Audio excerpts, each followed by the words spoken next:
अस्सलाम वालेकुम व्यूअर्स। कभी कभी जिंदगी में सब कुछ ठीक होते हुए भी घर का सुकून खत्म सा लगने लगता है। पैसे आते हैं मगर ठहरते नहीं, चेहरे पर मुस्कुराहट है मगर दिल बोझल। और किसी को समझ नहीं आता कि हर मसला है कहाँ। कुछ लोग किस्मत को इल्जाम देते हैं, कुछ कहते हैं नजर लग गई, लेकिन बहुत कम लोग जानते हैं कि इस सब की जड़ एक ऐसी चीज हो सकती है जो रोज आपके सामने होती है मगर आपने कभी इस पर शक नहीं किया। ये वो चीज है जिसे हम खूबसूरती समझ के घर में रखते हैं, लेकिन दरअसल ये आहिस्ता आहिस्ता घर की बरकत, सुकून और रिस्क तीनों को चुरा लेती है।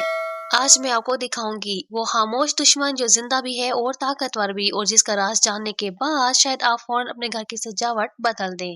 बस वीडियो को आखिर तक देखिए क्योंकि सच का इंकिशाफ आखिर में होने वाला है।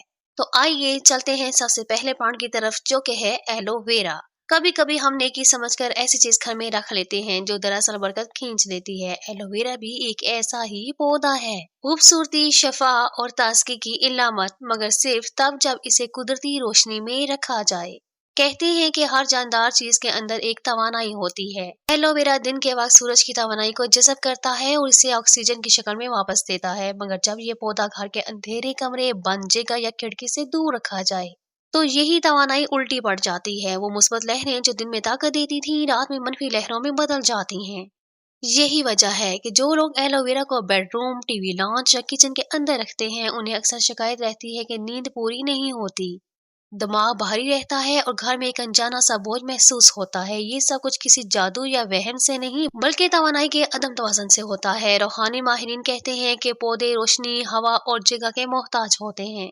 उन्हें कैद कर दिया जाए तो वो मरने नहीं देते, बल्कि अंदर ही अंदर अपनी तवानाई बदल कर घर की तवानाई खींचने लगते हैं।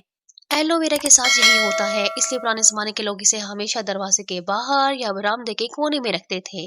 घर के अंदर एलोवेरा के जसरात होते हैं, नींद में हलल होती है क्योंकि रात में ये ऑक्सीजन की बजाय कार्बन डाइऑक्साइड छोड़ता है, रूहानी बोझ बढ़ जाता है।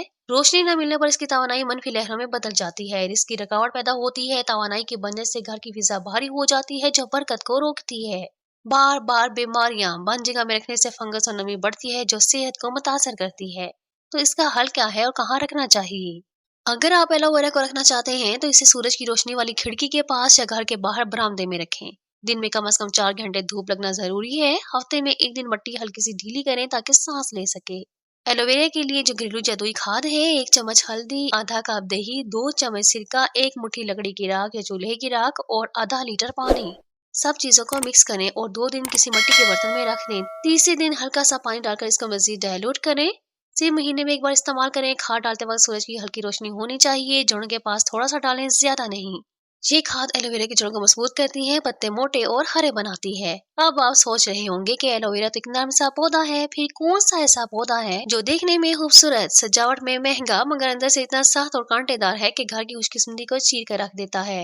रुकिएगा मत, क्योंकि अगला पौधा इसी कांटे की हकीकत है, और शायद ये वही पौधा हो जो के ड्राइंग रूम में रखा हो। दूसरा पौधा है आगिव। कभी कभी खूबसूरती धोखा भी दे जाती है, देखने में दिलकश, सजावट में शाहाना, मगर अंदर से ऐसी तपश रखता है कि घर की बरकत और सुकून दोनों सूख जाते हैं। आगिव एक ऐसा पौधा है जो देखने में खूबसूरत लेकिन तवानाई के लिहाज से इंतहाई सख्त और तेज लहरों वाला माना जाता है। घर में जिसके नुकसान की वजूहात होती है, इसके नुकीले किनारे तवानाई को चीर देते हैं। तेज लहरें इंसान के दिमाग में इस तरह बढ़ाती हैं, रुकावट, रिज़्क की राहों में बिला वजह का दबाव लाती हैं, परेशानियों का दायरा घर के माहौल को बोझल बनाती हैं। अगर आप ये पौधा पसंद करते हैं तो इसे बाहर के लॉन, छत या खुली जगह पर रखें, ऐसे मुकाम पर जहां हवा खुली गुजरे, ताकि इसकी लहरें बाहर की फिजा में तहलील हो जाएं। घर के अंदर रखने से हमेशा गुरेज करें। ये पौधा सख्त मजाज है, इसलिए इसे हल्की लेकिन ताकतवर गज़ाएं चाहिए। इसके लिए आप लीजिए आधा लीटर पानी, 1 चम्मच लकड़ी की राख, 1 चम्मच चीनी, 2 चम्मच एलोवेरा जेल, कुदरती, फ्रिज वाला नहीं। तमाम अज्जा को एक बोतल में डालकर अच्छी तरह मिलाएं। बोतल को एक दिन धूप में रखें ताकि कुदरती खमीर पैदा हो जाए। अगले दिन इस्तेमाल के लिए तैयार है। एक हिस्सा खाद, 2 हिस्सा साफ पानी मिला लें। इस मिक्सचर को पौधे की जड़ के करीब डालें, लेकिन पत्ते या कांटों पर ना डालें। महीने में सिर्फ एक बार इस्तेमाल करें। आप सोचें, अगर एक पौधा अपनी तेजी से बरकत काट देता है तो वो कौन सा पौधा है जो मर जाने के बाद भी घर की फिजा को भारी, बंद और सख्त कर देता है? मगर एक ऐसा पौधा है जो देखने में मुर्दा लगता है, मगर इसकी खामोशी में छुपी है मनफी तवानाई की एक लर्ज़ाहिज़ कहानी। जी हाँ, तीसरा पौधा है मुरझाया हुआ गुलाब। कभी कभी खामोशी भी खतरनाक होती है। गुलाब जब मोहब्बत और खुशबू की अलामत है। जब मुरझा जाए तो वही गुलाब अपने अंदर उदासी, तन्हाई और मनफी तवानाई को कैद कर लेता है। घर में जिसके नुकसान के इशारे महसूस होते हैं, घर की फिजा भारी महसूस होती है, रोशनी कम लगना, चाहे बल्ब जल रहे हों, नींद में बेचैनी, ये डरावने ख्वाब आना, कामों का अचानक रुक जाना, ये सब उस तवानाई के असरात हैं जो मुर्दा पौधों से आहिस्ता आहिस्ता निकलती हैं। अगर गुलाब मुरझा जाए तो फौरन इसे मिट्टी में दबा दें, चाहे तो नए पौधे के नीचे दफन कर दें। ये अमल कुदरती साइकिल मुकम्मल कर देता है और घर में ताज़ा तवानाई वापस आती है। गुलाब के लिए जो जादुई घरेलू खाद है, इसके लिए 1 चम्मच चीनी, 1 कप चावलों का पानी, पका हुआ नहीं भिगोया हुआ, 1 चम्मच गुड़ पिसी हुई या पिघली हुई हालत में, आधा लीटर पानी। सब अज्जा को मिक्स करें और 1 दिन के लिए ढांप कर रख दें। अगले दिन मिक्सचर को छान लें। खाद को हमेशा पानी में घोल कर दें, यानी 1 कप खाद में 2 कप सादा पानी शामिल करें। महीने में 2 बार गुलाब के पौधे को इससे पानी दें। हमेशा सुबह या शाम के वक्त इस्तेमाल करें, दोपहर की गर्मी में नहीं। ये खाद न सिर्फ पौधे को दोबारा जिंदा करती है, बल्कि इसकी खुशबू और रंगत को भी बढ़ा देती है। लेकिन अब सवाल ये है कि अगर मुरझाया गुलाब उदासी फैलाता है, तो वो कौन सा पौधा है जो जिंदा होकर भी जहर जैसी तवानाई छोड़ता है? ऐसा पौधा जो दिखने में खूबसूरत मगर छूने में नुकसानदा हो। जी हाँ, अगला पौधा है दूधी। वो पौधा जिसे नबियों के जमाने से खतरनाक माना गया है। कभी कभी फितरत खूबसूरती के पर्दे में खतरा छुपा देती है। ये पौधा दूर से देखने में दिलकश लगता है, मोटे पत्ते, दूध जैसा सफेद रस और कुछ लोगों के नजदीक देसी इलाज का खजाना। लेकिन हकीकत, ये पौधा घर में रखना ऐसा है जैसे बंद कमरे में आग जलाना। घर में इसके जो रखने के नुकसान होते हैं, अगर सहन या लॉन में उग जाए तो दूसरे पौधे मुरझाने लगते हैं। अगर घर के पास हो तो मक्खियों और कीड़ों की अफजाइश बढ़ जाती है। इंसानी दिमाग पर बोझ, चिड़चिड़ापन और बेसकूनी बच्चों या जानवरों के लिए खतरनाक, क्योंकि इसका दूध जहरीला होता है। इसका हल क्या है? अगर ये पौधा खुद से घर के आसपास उग जाए तो फौरन जड़ से उखाड़ दें, लेकिन बाहर रास हाथ से मत छुएं। हमेशा दस्ताने पहने। जड़ निकालने के बाद जगह पर नमक या राख छिड़क दें ताकि दोबारा न उगे।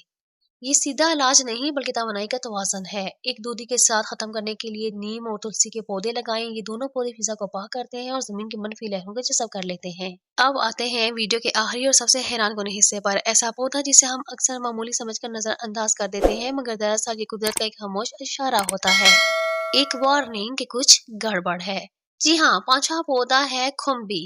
बारिश के दिन हो या नाम फिजा, अचानक जमीन के किसी कोने में सफेद या भूरे रंग की छतरियां उग आती हैं। हम कहते हैं अरे खुम्बी निकल आई, लेकिन जो बात कम लोग जानते हैं वो ये है कि खुम्बी का उगना हमेशा जमीन के अंदर की खराबी का निशान होता है। क्या आपने कभी सोचा कि खुम्बियां सिर्फ नम जगह पर ही क्यों उगती हैं, और वो भी हमेशा रात के वक्त? ये वो ही लम्हा होता है जब जमीन के अंदर मौजूद फंगस, फफूंदी और बसीदा मादे जिंदा होकर सतह पर आते हैं, यानी जहाँ खुम्बी उगी है वहाँ मिट्टी बीमार होती है। इसकी हाल और एहतियात ये होती है कि खुम्बी को फौरन जड़ से निकाल दें। इस जगह की मिट्टी को धूप में खुश्क करें। अगर गमला है तो ऊपर की 2 इंच की मिट्टी निकालकर नई मिट्टी डालें। रोजाना कम से कम 1 घंटा सूरज की रोशनी लगने दें। अब मैं आपको जो खाद बताऊंगी, ये खाद मिट्टी की बीमारी खत्म करके इसे ताज़ा करती है। 1 कप दही, 2 चम्मच बेकिंग सोडा, 1 चम्मच राख, 1 लीटर पानी।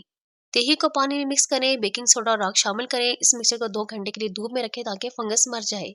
अब 1 हिस्सा खाद, 3 हिस्सा साफ पानी में घोलें। हफ्ते में 1 बार मिट्टी के ऊपर डालें। 2 हफ्ते बाद मिट्टी बिल्कुल ताज़ा और खुशबूदार हो जाएगी। ये खाद जमीन की अंदरूनी सफाई करती है, फंगस खत्म करती है और नई जिंदगी पैदा करती है। तो अगर आपके घर में इन 5 पौधों में से कोई भी पौधा मौजूद है तो याद रखें, पौधे से सजावट नहीं, रूहानी तवानाई के दरवाजे होते हैं। कुछ दरवाजे रोशनी देते हैं और कुछ अंधेरा ले आते हैं। इन पौधों को पहचान कर इन्हें दूसरी जगह पर रख कर आप अपने घर में बरकत, सुकून और खुशहाली की फिजा दोबारा पैदा कर सकते हैं। याद रखें, कुदरत कभी नुकसान नहीं देती।